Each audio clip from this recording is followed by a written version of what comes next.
Jules Bartlett hosed blood off the bow of the Ginsburg. She was stress cleaning. Everyone knew it, and wisely let her be. As captain of both the Ginsburg and the Eleanor, she now had crew for these kinds of things, 12 men in total at her command. But this morning, she'd reached her threshold and needed to do something rather than give instruction. An hour into their morning run, her usual spot at the helm had been stifling, and by the time they'd retrieved the last crab pot, the often entertaining banter of the guys was grating on her tired nerves. Rather than taking her crap out on them, she'd handed the helm over to Skeet, her second-in-command, and was now mindlessly hosing the deck in a valiant effort to ignore everything save the water washing pink across familiar steel. The wedding invitation, now resting soggy in the pocket of her bib overalls, had arrived as expected.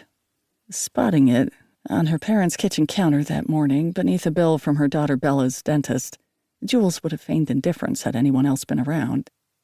But she'd been alone in the early morning quiet, and despite years of history that left her firmly planted in reality, the whimsical folds of expensive paper still crashed over the bow of her life like a rogue wave and knocked her off balance.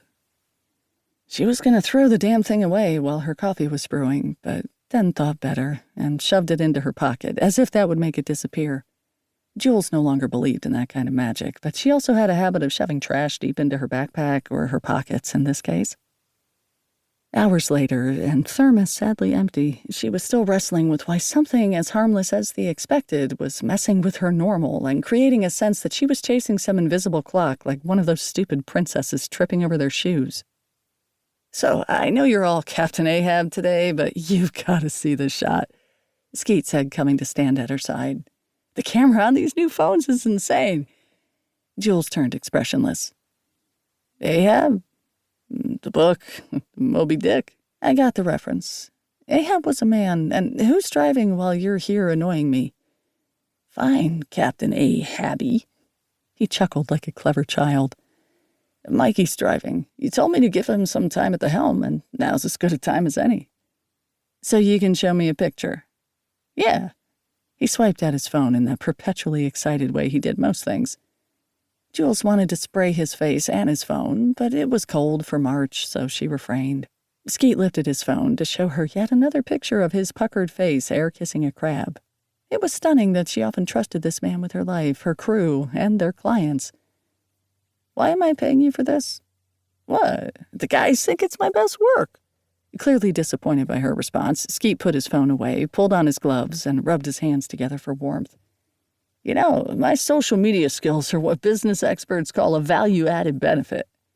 Jules laughed, oddly grateful for the distraction that was Skeet. "Are you listening to that podcast again? This new one is, wait for it, $1 Million Mind." He flashed his hands like a marquee. "It's gold."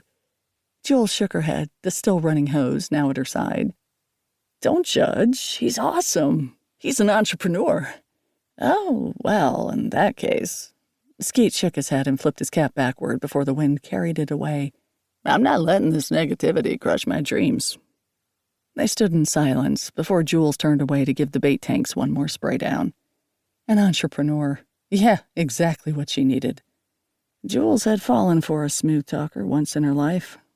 She'd been lured in by promises of grand adventures, love, and acceptance, before being tossed right back into the waters of Bodega Bay.